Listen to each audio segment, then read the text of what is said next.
God, I thought that would never end. Okay, people with car alarms, you need to stop it, okay? I mean, seriously. Because let me tell you, when I hear that, I'm thinking, crook, thief, drive it away. Get it out of here. My kid's trying to nap. I'm trying to work. I'm trying to have a clear thought.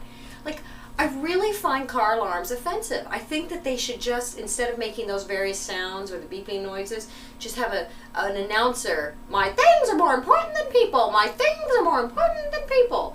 I don't know anybody that's like, oh, wait a minute, there's a car alarm. We better make sure that Joe Thief is not taking our neighbor's car away. Now, ditto people with the ding ding.